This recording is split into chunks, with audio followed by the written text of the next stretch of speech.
My younger sister, Janine, and my childhood friend, Nettie Adams, started dating. It was unexpected, but I thought it wasn't my place to intervene. However, everything changed when Janine told him that I had been bullying her in college. After classes, on the day I was on my way home, Nettie brought several people to block my way in an alley. I was stunned. He approached me, and his voice sounded cold. "You need to learn a lesson." In that moment, I couldn't understand what was happening. Everything happened so fast that I didn't have time to process it. During the struggle, I hit my head hard. The dark sky and painful silence overwhelmed me. When I came to, I found myself lying in a bed with an unfamiliar man sitting next to me. His face was familiar, but something in his gaze made me feel an unsettling anxiety. "You don't remember me?" he asked gently, his hand gently touching my lips. "Didn't you say you loved me more than anyone? Why are you looking at me so strangely?" I tried to remember that day. The pieces of the puzzle started to come together in my mind. I had been taken behind the library, where 7 or 8 people stood in front of me. Among them was Nettie, the very guy I had loved for so many years. "What do you want to do?" I asked calmly, trying to hide the fear in my voice. "Cecilia," Nettie tilted his head, his gaze cold. "Janine is your sister. Your own sister. How could you do this to her? You brought people to bully her." I smirked, feeling my anger grow inside me.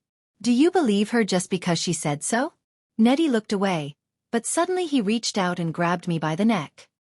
He pinned me to the wall with one hand, and his eyes filled with cold fury. Could she have hurt herself like that multiple times? "Why do you keep lying?" He spoke quietly, but I could feel his anger was about to explode.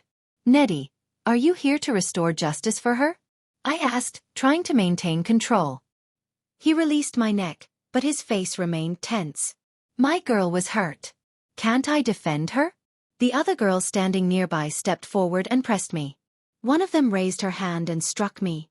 I couldn't move, couldn't fight back. I just stood there, letting them do whatever they wanted. Nettie stood and looked down at me, showing no sign of sympathy. "Cecilia, you need to learn a lesson too." My heart tightened in pain. I screamed. "Nettie, you've known me for so many years. Have I ever bullied anyone?"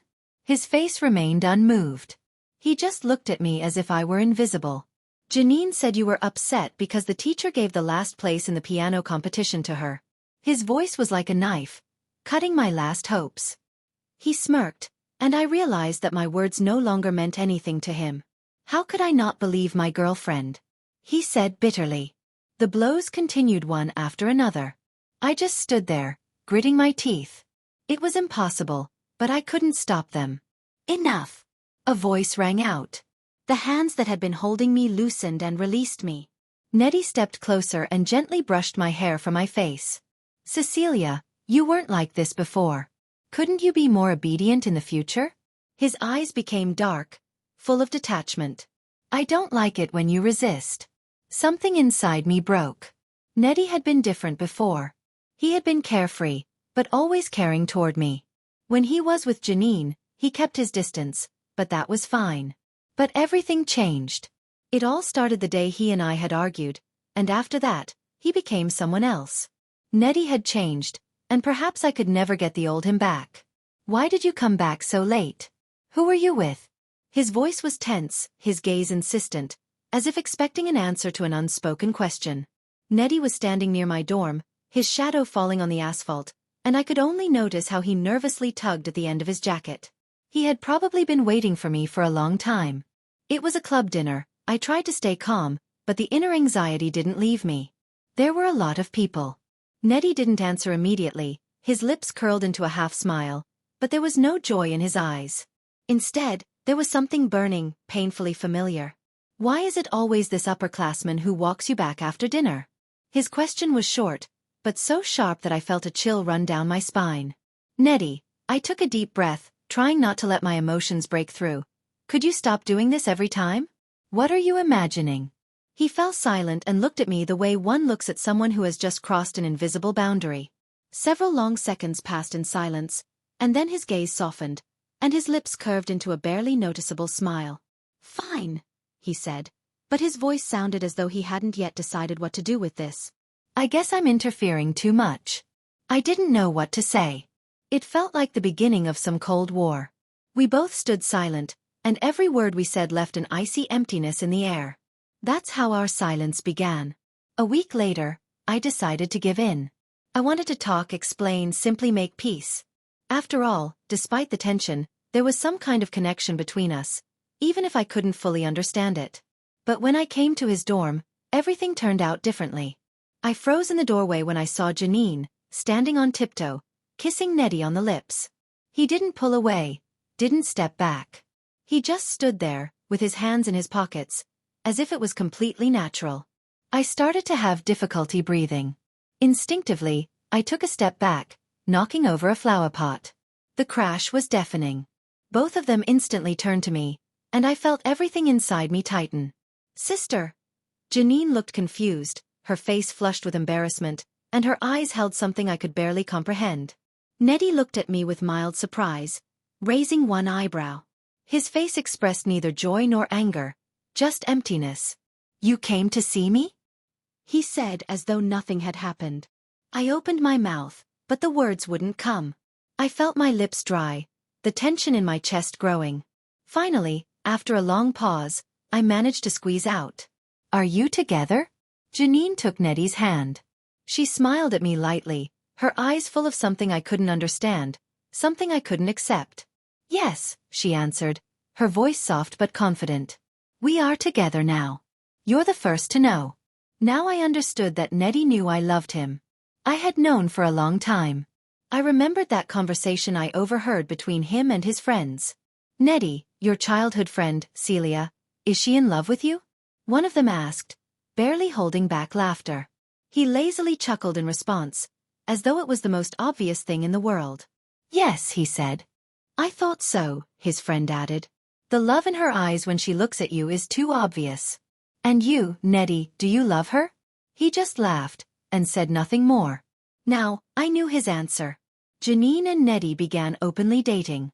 They showed their feelings for each other without any shame. One day, when Janine and I were having lunch in the cafeteria, Nettie came up to us. He sat down next to her, lightly patting her hand, which was covered in sauce. His voice was soft, but there was a kind of patronizing care in it. "How did you manage to get your hands all messy with sauce while peeling shrimp? You're so clueless." His tone was playfully helpless. Janine puffed her cheeks and coquettishly grumbled, "But I want to eat." And I realized that between them now existed something more than I could understand, and perhaps something I no longer should. Nettie quietly hummed, as if assessing the situation and deciding whether to intervene. In such cases, if you have a boyfriend, you can ask him to do it. I felt my cheeks flush, and I lowered my head even further, as though trying to hide from his words. My eyes reddened slightly, and my heart started racing. I ate in silence, trying not to attract attention with each bite, hoping this moment would pass unnoticed. But Janine, as always, didn't miss the opportunity to share her thoughts, even when Nettie was nearby. "Sister, Nettie is so caring. Turns out, he's like this in relationships. When I saw him with you before, he didn't seem so tender." I felt the tension in my chest rise, and I quickly composed myself, finishing the last bite as though it were the final piece of happiness. "Because you're his girlfriend," I said, trying to sound calm, but my voice betrayed me, trembling. I stood up and took the tray with the plates, feeling a strong urge to disappear right there. "Exactly." Janine didn't notice anything. Her voice was filled with naive certainty, and she added with an innocent smile, "After all, you and Nettie are just friends." I forced a tense smile, trying to hide the growing unease and embarrassment that enveloped me with each of her words. "I'm done eating," I said, leaving the table and almost running out of the room. I felt Janine's gaze on my back. Their light conversation continued behind me, as if nothing had happened. "Really, Nettie?" "Yes, I love only you. Now, eat your shrimp before they get cold." My steps quickened, and a sharp pang shot through my chest. All her provocations were too obvious. She had always been sly, and I knew she was doing it deliberately to highlight her closeness with Nettie, showing me how deeply he loved her. Janine and I were born on the same day. On our shared birthday, Nettie came to our house to pick her up, and as always, his words were full of tenderness. "Happy birthday." He patted her on the head, and I watched it all with sadness in my eyes. I was about to quietly leave, but Janine suddenly called out to me, as if on purpose to hurt me. Nettie, today is also my sister's birthday. You should wish her a happy birthday too. I felt Nettie hesitate noticeably, and although he probably didn't want to show it, his face immediately tensed. Clearly, he had forgotten. When he looked at me, I saw that complex expression, and it felt as though it was tearing me apart. I couldn't hide the awkwardness that grew with each passing moment. Shame washed over me like a wave. Enjoy your relationship, but don't involve me, I managed to say, taking a step to the side and feeling my chest constrict. I barely held back tears, hiding my feelings behind a meaningless smile. I had always tried to convince myself that Nettie could be with Janine just to provoke me, but at that moment, I couldn't deny it anymore. He really had fallen for her. Janine never stopped putting me in awkward situations. Her suspicions, her eyes, her questions, they left me no room to maneuver. She always looked at me as though she was trying to find something that I couldn't hide. One day, when I was hiking with friends, I fell behind the group. And, as if by instinct, a storm caught up with me. My phone lost signal, and the sky darkened ominously. But I remembered that there were a few houses halfway to the summit. Deciding to go there, I met Janine and Nettie, who, as always, came to my aid. Sister! I heard her voice, faint and anxious, from a distance. I stopped, and she rushed toward me with desperate determination. Nettie followed her. When they got closer, Janine tripped and fell. I heard her ankle twist. Instantly, both Nettie and I rushed to her, approaching at the same time. How are you, Janine? We asked in unison. Her leg. Pain, unbearable pain. Nettie, this is just unbearable. Tears flowed down Janine's face, mixing with the rain, making her look so pitiful and disheveled. Nettie stood nearby, his eyes full of pain, his expression changing. He bent down, his voice softer than ever. I'll carry you down, sweetheart. Bear with me. His words were so warm, it was as if invisible hands were trying to support me. I, slightly staggering, tried to help Janine onto his back, but as soon as I said, go slowly, his voice pierced the air. Celia, can you learn not to create problems? If we hadn't gone to look for you, Janine wouldn't have gotten hurt. These words fell on me like stones. They were so unexpected that I just stood there, stunned, unable to reply. But Janine, always composed, tugged at his sleeve. Okay, enough. My hand trembled, I lowered my gaze. This was unbearable. I speak quietly. Sorry for making you worry. We fall silent again, descending the mountain in silence. But the silence, it's so oppressive. When I accidentally scratch my calf, blood starts to seep out. I feel its drops fall to the ground, and the pain in my leg seems to intensify. But even when we arrive at the hospital, it doesn't end. Sister, did you hurt yourself too? Janine looks at me, her voice full of concern. But I see how her eyes quickly avert from Nettie, and it feels like a cold jab to my heart. Nettie, unable to hold himself back, glances at my leg, and his face darkens even more. He approaches me, unaware of how much he scares me. You hurt yourself and said nothing? I want to say something, but his words pierce me like a knife. It's as if he's forgotten Janine is nearby. I try to turn away, avoiding his gaze, but his next movement is too quick. He kneels in front of me, his hands firm but gentle. Really, it doesn't matter. I try to pull away from him. I'll wait for you in the car. But when I turn, I meet Janine's gaze again. Her face is growing paler, and I realize, from this moment on, she hates me.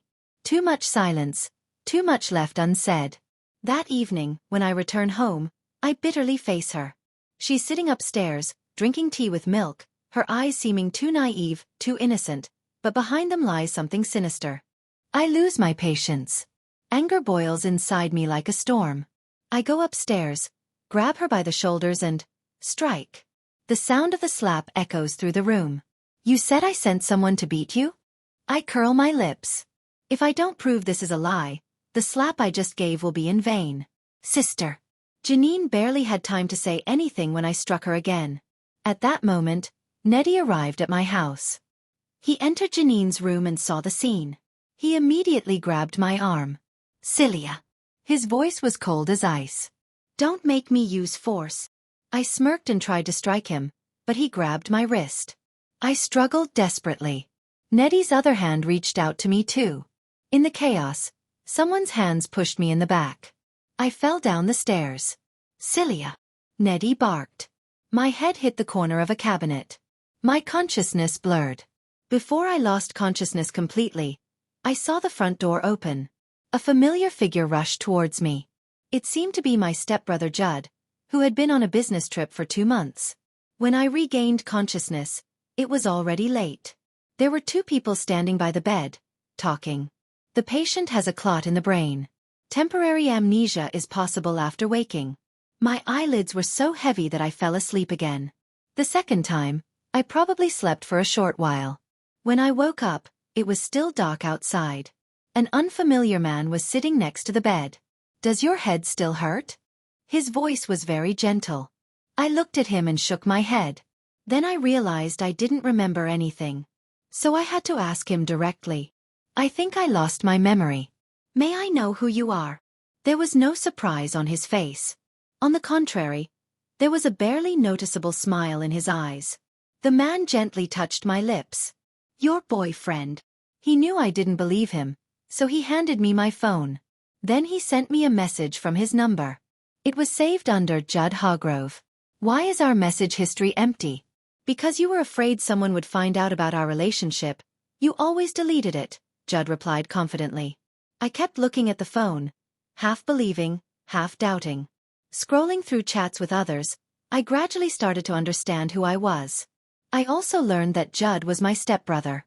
I looked up at him, confused. "But aren't we relatives?" He came closer to me, his finger softly touching my cheek. His gaze didn't waver. "That's why we've always been secret." "Secret about what?" His gaze slid downward. "Secretly meeting, secretly kissing, secretly." The door suddenly burst open, interrupting Judd's words. "Celia." There was a photo of this person on my phone. It was Nettie Dobson, my sister Janine's boyfriend. "Celia hasn't recovered yet. Maybe you could come back later?" Judd spoke very politely. But Nettie, as if not hearing him, took another step toward me. Judd's smile didn't change. In the next second, 2 security guards in strict suits entered the room. Seeing Judd, they immediately dragged Nettie out the door. I looked away and focused on the matter at hand. I looked at Judd again. "Are you really my boyfriend?" "Of course. If you don't believe it, let's take it slow, okay?" His voice was gentle. "Celia, I'll help you feel again what it's like to love me." His long fingers softly touched my cheek. I instinctively pressed against them. "Okay." After I was discharged from the hospital, Judd took me to his private villa. Summer vacation had just begun. Judd simply took time off for me, and I would take the exams later. When we got out of the car in the parking lot, Judd picked me up and carried me to the elevator. He looked down at me and gently spoke. "Is it uncomfortable to sit like this?" During my stay in the hospital, his careful attention had already made me somewhat insensitive to him. I felt my ears grow warm. "No, it's fine, brother," I softly replied. The man quietly smiled and adjusted my position in his arms. My chin ended up resting on his shoulder, and it somehow made me feel safe. As the elevator doors were almost closing, a hand stopped them. "Celia." It was Nettie. He had run up, his hair damp with sweat. "You so easily agreed to live with him." There was anger in his eyes. I didn't understand why my sister's boyfriend kept interfering in my life. Moreover, Judd had shown me footage from the surveillance cameras in the house. From that angle, it was clear that it was he and my sister who had pushed me down the stairs. So, glancing at Nettie, I unintentionally looked at him with some hostility. "What's it to you?" My real father and stepmother were vacationing in the southern hemisphere. Judd was the only one who cared for me after I lost my memory. "You really don't remember me?" Nettie raised his hand, trying to touch me. "You were always the closest to me." His dry, hoarse voice made him sound somewhat pathetic. I didn't believe him and inexplicably felt a strong aversion to this person. I pulled my hand away from Judd's chest. "Brother." I frowned, looking at my silent boyfriend. "Yes." "Why don't you throw him out? Why do you let someone annoy your girlfriend?" I pursed my lips, looking at him disapprovingly. "You're making me feel a little uncomfortable," I said seriously, expecting to upset Judd, but he just lightly laughed, as if agreeing with me. My fault. He rubbed the back of his neck and pulled me into his arms. In the dark, the sounds around became sharper. I told you last time not to bother her rest, didn't I? Judd's tone sounded like a gentle question. Nettie, stubborn, smirked without a real smile. Do I need you to tell me that? Better let go of Celia right now. In the next moment, I saw through the gap in the door that Judd's bodyguards had appeared again. One of them literally knocked Nettie to the ground, making him kneel before Judd. You. Judd covered my open ear with his hand, but I could still vaguely hear. His tone remained soft, but there was an undeniable authority in it. He sounded like a noble judge elegantly passing sentence on a criminal. I don't like when someone bothers Celia. Just like you wouldn't like it if your sister in Burlington suddenly disappeared, right? Nettie immediately fell silent. This is my last warning to you. Judd didn't wait for his reply and carried me back into the elevator. Behind us, sounds of punches and kicks were heard. Damn Judd, you won't break me with threats. I'll wait for the day when Celia remembers everything, and sooner or later, I'll make up with her. Don't forget, before she lost her memory, Celia didn't love you at all. I heard the remnants of his words in fragments. But before I could sort through these issues, another, even more worrying one arose in front of me. Are we going to live in the same room? I remembered what Judd had said before and hesitated. He simply carried me straight into the room. You'll sleep here. Saying this, he placed me by the bed. It was a very girlish bedroom. He knew that I hadn't remembered everything yet and didn't insist that we live together. He truly respected me. I watched him as he walked away. It felt as though my heart skipped a beat. Judd remembered what I liked to eat, what I didn't like, and what I was allergic to. He even remembered many of my little habits. I began to gradually believe that we had once been a couple. But the most important thing was that I realized I was starting to like him. Judd was very busy, but no matter how occupied he was, he always found time to walk with me and come home for dinner. Then he would work late in his office. I felt like I should do something for him. So, I found a recipe online and learned how to make soup for him. As I carefully added salt, a pair of hands wrapped around my waist. Making soup. The man's breath tickled my ear. Yes. Warmth spread across my cheeks. Who are you making it for? The question seemed obvious to me, but I answered seriously. For you, brother. Good girl. He hugged me from behind. His lips seemed to stop near my ear, almost touching but not quite. Does this kind of hug embarrass you? No. In fact, I wanted to say that it didn't matter how you hugged me. I had already gotten used to it. At that moment, I climbed onto Judd's lap, straddling him. I snatched the tablet from his hands and tossed it aside. We haven't kissed yet today. I reminded him seriously about his duties as my boyfriend. It wasn't because I particularly wanted to kiss him. Judd lazily reclined on the couch, his expression a little sleepy. You do it. His hand just rested on my waist. He had no intention of starting the kiss. Fine, I muttered reluctantly, pausing for a moment before leaning in and biting his lips. Can you be gentler? I pulled back slightly and apologized, looking at him. Did I hurt you? A barely noticeable smile appeared at the corners of his lips. His hand slid to my back and suddenly pressed, and I unexpectedly fell onto his chest. A little, he answered. I apologized again, then placed my hands on his shoulders, carefully moving closer to his lips. Celia. A sharp female voice interrupted our kiss. I looked in the direction of the voice. Janine was standing by the window, her eyes burning with fury.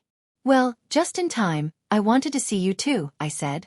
Sister, can you explain why you're living with your stepbrother Judd? Janine took a step closer to me, clearly struggling to hold back her anger. I remember you always avoided him. I'm surprised, since he's my boyfriend, I said. He convinced you of that, Janine snorted. You never loved him before. I still didn't understand why she was so determined to ruin my relationship with Judd. I turned to him. He was just sitting on the couch, calmly watching me. I focused back on Janine, concentrating on the main issue. It's none of your business.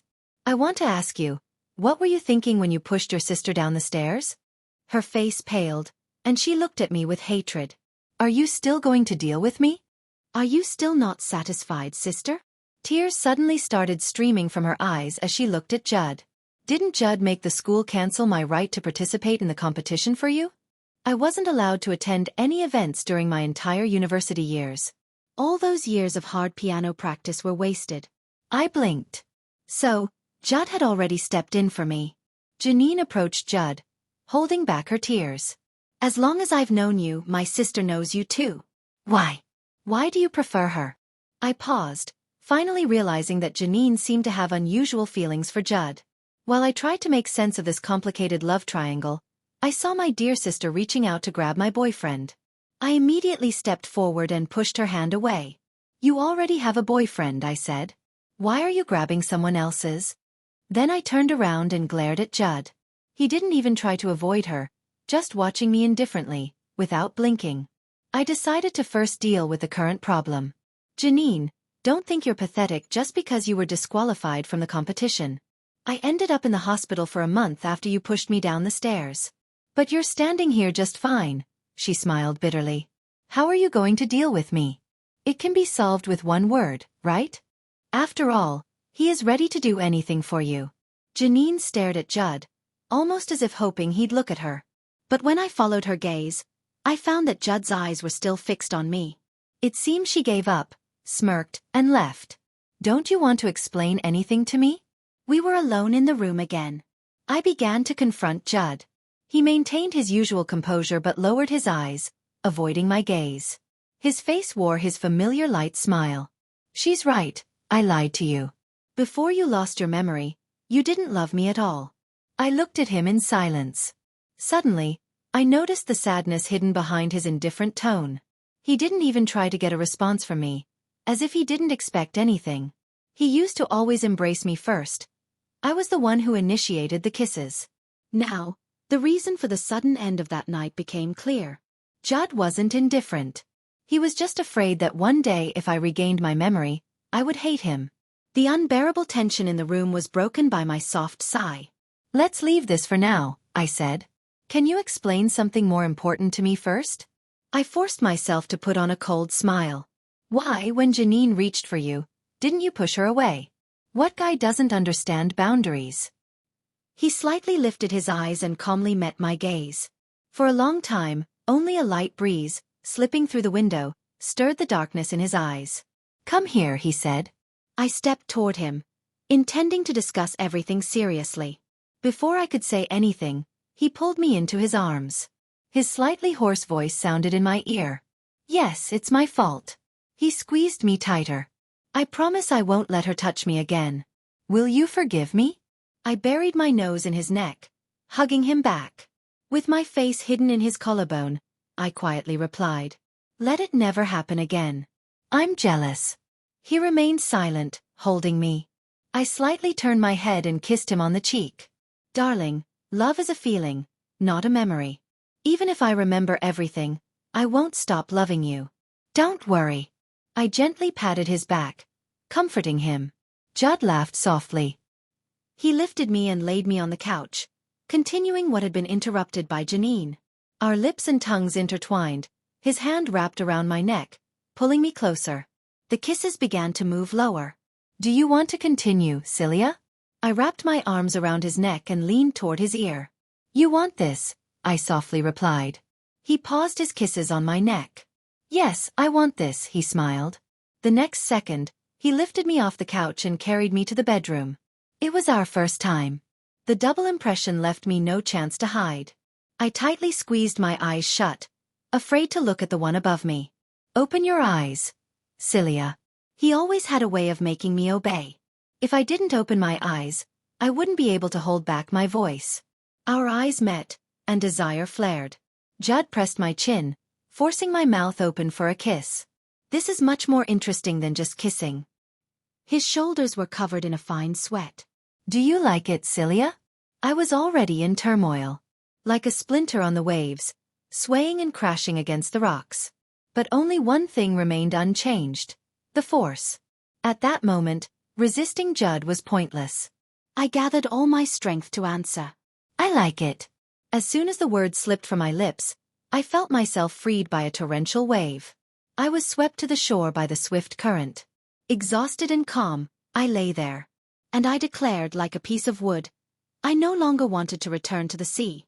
But evidently, Judd didn't think so. It seemed he had discovered a new world. After exploring it from different angles, he wanted to explore different places. For example, the balcony, the kitchen table, and even the car in the garage. Judd, let me go. I weakly leaned against him. What did you call me? His hand playfully brushed my ear. Brother. His hand returned to my shoulder. Yes, it will all be over soon. I sighed in relief. Janine and Nettie had broken up. When the blood clot in my brain dissipated, I gradually began to remember the events of the past. I wasn't surprised when I learned the news. I understood my younger sister Janine perfectly. When we were born, our parents became busier with work. She received too little love, and their divorce before the entrance exams for high school doubled the pressure. This lack of love and her distorted sense of rivalry shaped her into who she was. Janine never liked Nettie. She had always secretly liked Judd. That night, I received a call from Janine. Sister, why does everyone like you? She sobbed, complaining. Being with Nettie was her way of sending me a message. So what if your childhood best friend likes me more than you? Deep down, Janine saw me as her main rival. Her insecurity with Nettie wasn't because of jealousy. She simply didn't want him to treat me better than her. In simpler terms, she wanted the whole world to love her the most. That Judd would love me was a complete surprise to her. It hurt her too much to see the person she secretly liked fall for her competitor. She couldn't bring herself to confess to Judd. But in the end, I ended up with him. When Janine called Judd, drunk, I was sitting on his lap, playing Angry Birds on his phone. Seeing her call, I answered. Do you only see my sister? Tell me, what's wrong with me compared to her?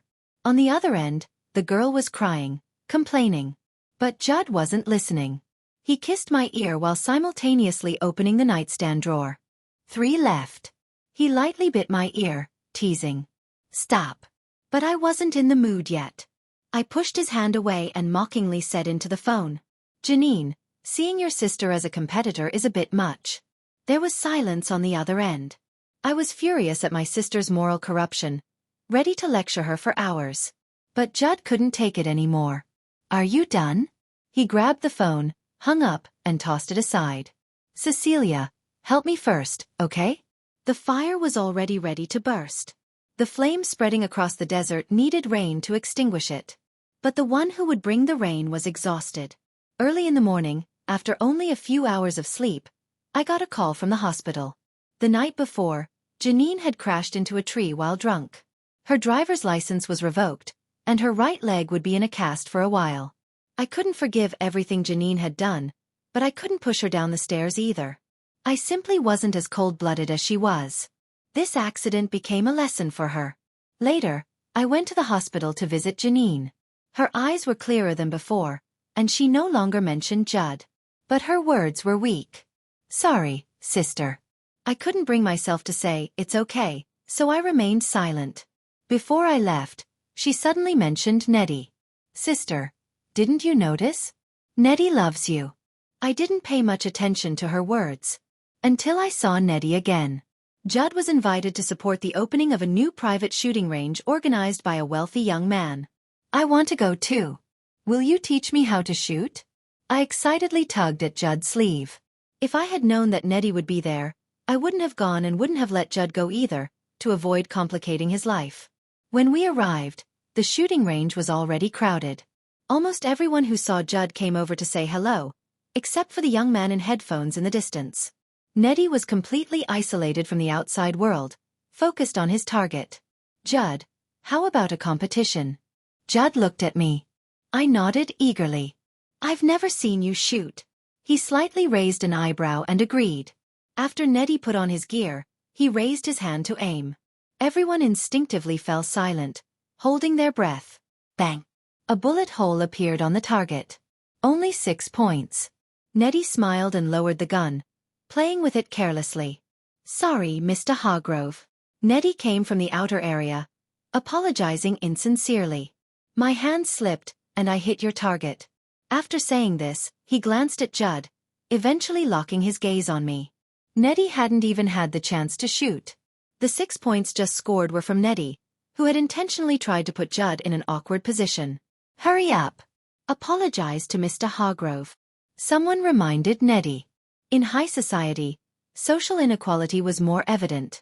Judd was at the top, while Neddy had only recently entered this circle.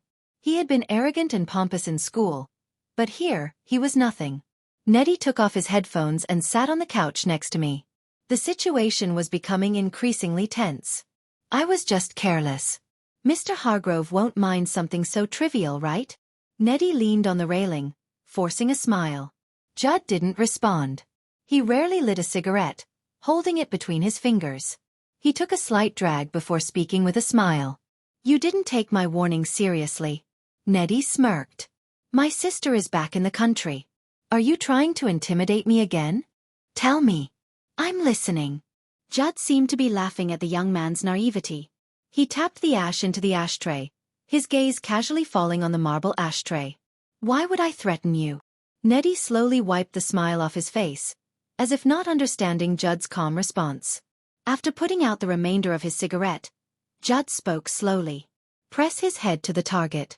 He didn't specify who should do it, but someone immediately walked over to Neddy. Among the group, there were Neddy's friends. But no one dared to insult Judd, whose position was clear. Neddy, outnumbered, quickly found himself pressed to the target. Judd, what do you mean? Are you using my head as a target? He provocatively challenged. If you're brave, shoot me in the head.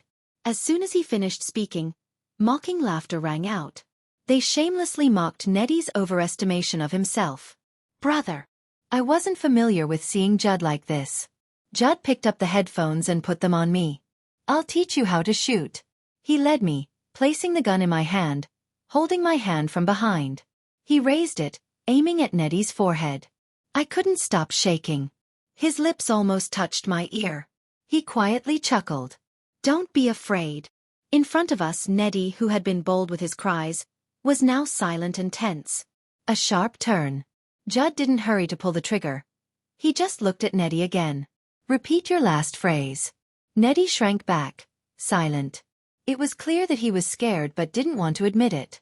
Judd's smile didn't change when he suddenly pressed my hand and shot above Neddy's head. The bullet grazed his hair, hitting the target.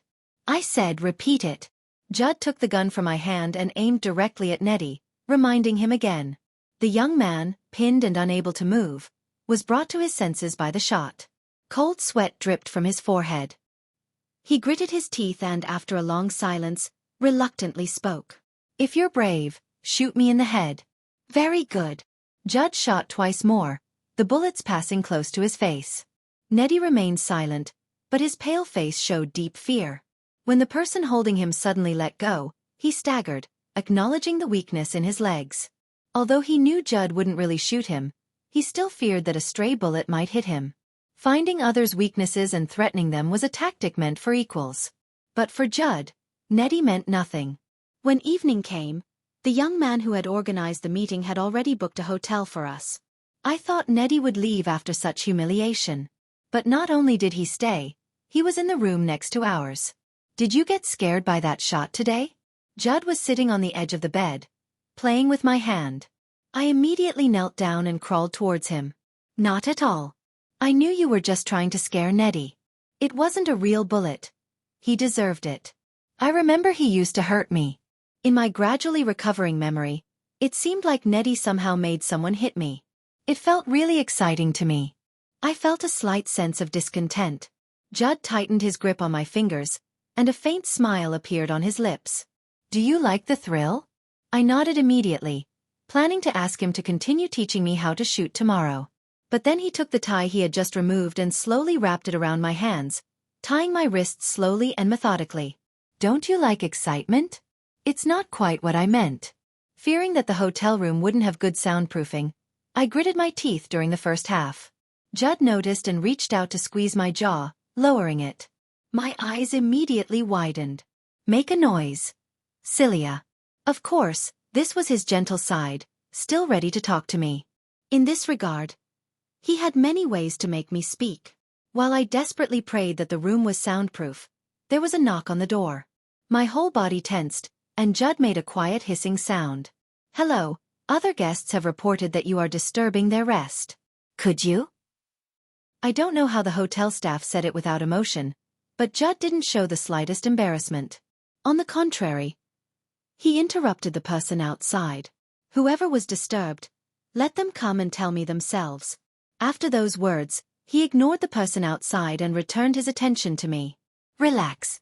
He patted me on the shoulder. It was obvious that the one who complained was Nettie. Usually, he would have already broken down the door, but today Judd just dealt with him. He didn't have the courage to cause a scene, so he found another way to express his dissatisfaction. Intense training really wears you out.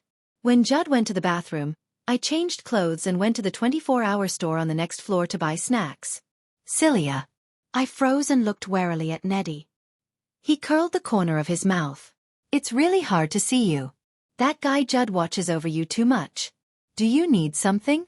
My back hurt so much that I couldn't stand for long, and I had no strength for empty conversation. I know it might be too late to say something now.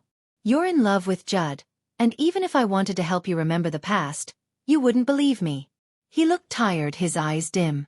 It seemed that since I came to my senses, this guy in front of me became more and more disheveled every time I saw him. He no longer had that confident look he used to have. I remembered a lot. Nettie's eyes lit up. Really? You remember that we used to be the closest childhood friends? I quietly looked at him and shook my head. I remember that the person you liked was Janine. You treated her well, peeled shrimp for her, took her to her birthday. I also remember that you made someone hit me because of her. Didn't you? Panic flickered in his eyes. He opened his mouth as if he wanted to explain something, but couldn't say a word. Janine said you loved me. I looked at him in confusion. Nettie seemed to feel that his affection was undeserved, and after a long pause, he softly said, yes. But if you loved me, why didn't you remember my birthday? And why did you make someone hit me? It doesn't make sense. Nettie laughed self-deprecatingly. Yes, I was an idiot. Celia, I know you don't believe me, but the person I always loved was you. As for your sister, I was with her at first just to annoy you, but she's so much like you, though her personality is completely different. It was like seeing another you, and I couldn't help but love her for a while. But when you fell down the stairs, I realized that you were more important to me than anything. Although what Judd did earlier today already made me feel better, I couldn't help but slap him again after hearing this. You're really vile. He didn't move, letting me hit him, but even the touch of his hand gave me an unpleasant feeling. Celia, I'll let you hit me as much as you want.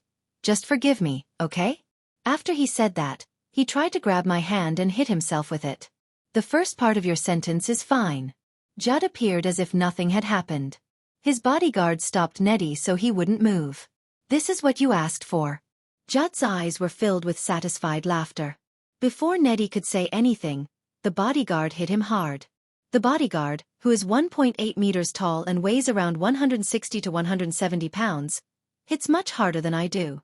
Oh, that seemed painful. I blinked and turned away.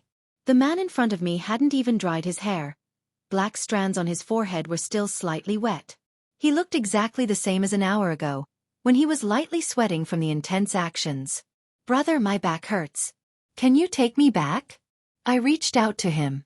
He gently asked. If your back hurts, how can you stand here and chat for so long? Okay, I got into this because of Nettie. As soon as I was about to move my stiff hands, Judd picked me up. Once again, I was in his arms. I wrapped my arms around his neck and seriously explained that it was he who stopped me and wouldn't let go. I'm not lying to you. My back really hurts. If you want to do anything more, it might break. Judd didn't listen to my threats at all. He physically proved that my back was not broken. You just went downstairs for snacks, right? A light flickered in front of me, and I instinctively nodded. There was a rustling in my ear. Then I was lifted and seated. Weren't you hungry? Judd tore off a piece of bread and fed me. Is feeding me now your way of saying that we have a long way ahead and I need to replenish my strength? I opened my mouth and ate it. At that moment, my hatred for Nettie reached its peak. Celia. I felt Judd's gaze on me, but I was too tired to even lift my eyelids. You really can eat, he commented in a quiet voice. Due to Judd's influence during this period, I almost immediately realized he might be hinting at something else. Chewing the bread, I carelessly thought about a few things. When I was 17, Nettie and I had a fight on the road. The sun had already set, and he didn't even look at me, just put on his helmet and rode off on his motorcycle.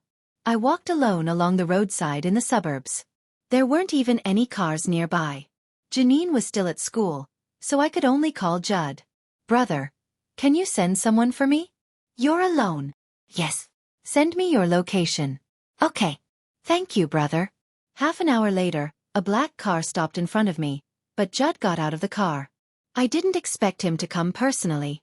After all, my stepmother always said how busy Judd was. It was the same season as now, just the beginning of spring. The cold wind was still bringing strong frost, probably because I had been outside for a long time. I felt dizzy as soon as I sat in the front seat. I dozed off in a semi-sleep. Later, Judd stopped the car and carried me out of the front seat. I couldn't open my eyes, and my voice was faint. "Thank you, brother." Sleep. Before I could finish speaking, I fell asleep again. This wasn't the first time Judd had helped me get everything in order. I think everyone's love leaves traces, even for someone as reserved as Judd. I slowly began to recover. I raised my arm and hugged his shoulder. "Judd." "Yes, I love you." He nipped my earlobe. "I love you too." It was a satisfying ending. At that moment, I suddenly realized that this amnesia wasn't such a bad thing after all.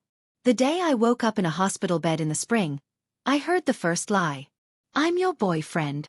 My behavior when I believed him was the beginning of this story.